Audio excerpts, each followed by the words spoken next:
Hello students, आपका स्वागत है आपके अपने YouTube channel competition exam and general studies में। तो आज भारतीय अर्थव्यवस्था का ये पार्ट 3 होने वाला है, जिसमें हम राष्ट्रीय आय योजनाओं के बारे में, क्रांति के बारे में, क्रांति भारत की जो क्रांतियाँ हैं उनके बारे में और बेरोजगारी संबंधी, जनगणना संबंधी MCQ करने वाले हैं। तो चलिए फिर हम इसका MCQ करना शुरू करते हैं। तो 41वां क्वेश्चन हो जाएगा, भारत में बेरोजगारी के आंकड़े किस संस्था द्वारा जारी किए जाते हैं? तो राष्ट्रीय प्रतिदर्श सर्वेक्षण कार्यालय के द्वारा जारी किए जाते हैं। 42वां क्वेश्चन, भारत की जनगणना 2011 के अनुसार सबसे अधिक आबादी वाला राज्य कौन सा है? तो जनगणना के अनुसार सबसे ज़्यादा आबादी वाला राज्य है उत्तर प्रदेश। 43वां है, निम्न में से किस प्रकार की बेरोजगारी में श्रमिक की सीमांत उत्पादकता शून्य होती है? तो प्रच्छन्न बेरोजगारी में उत्पादकता शून्य होती है। 44वां क्वेश्चन, मौसमी बेरोजगारी मुख्य रूप से किस क्षेत्र में पाई जाती है? कृषि क्षेत्र में मौसमी बेरोजगारी पाई जाती है। 45वां, जब बाजार की दशाओं में मांग एवं पूर्ति में परिवर्तन होता है तो किस प्रकार की बेरोजगारी उत्पन्न होती है? तो घर्षणात्मक जो बेरोजगारी है वो उत्पन्न होती है। 46वां, निम्न में से किस योजना के तहत प्रत्येक परिवार को एक वित्तीय वर्ष में 100 दिन का गारंटी युक्त रोजगार प्रदान किया जाता है? तो मनरेगा जो है 100 दिन का गारंटी युक्त रोजगार प्रदान किया जाता है।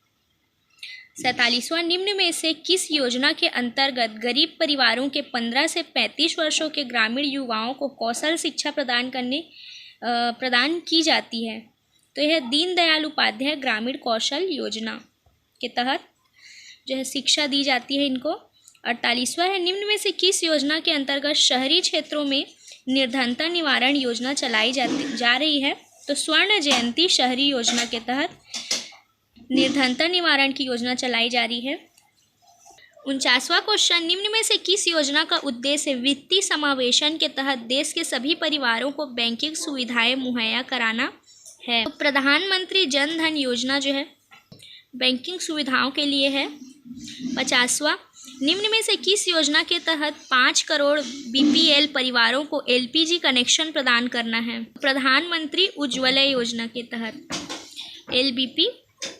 LPG कनेक्शन जो है प्रदान करना है। 51वां, अमृत योजना का नाम किसके नाम पर रखा गया?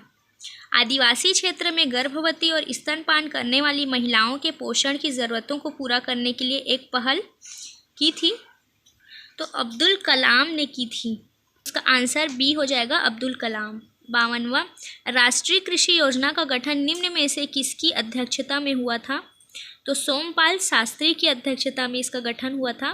53वां क्वेश्चन हो जाएगा, भारत में हरित क्रांति का जनक माना जाता है? तो MS स्वामीनाथन को हरित क्रांति का जनक माना जाता है। 54वां क्वेश्चन है, भारत में हरित क्रांति की शुरुआत कब हुई? तो हरित क्रांति की शुरुआत हुई थी 1966 से 1967 तक, इन दोनों के बीच हुई थी। 55वां, हरित क्रांति का सर्वाधिक प्रभाव किसके उत्पादन पर पड़ा? तो सबसे अधिक जो प्रभाव है वो गेहूं के उत्पादन पर पड़ा था। 56, सुनहरी क्रांति का संबंध है तो बागवानी से।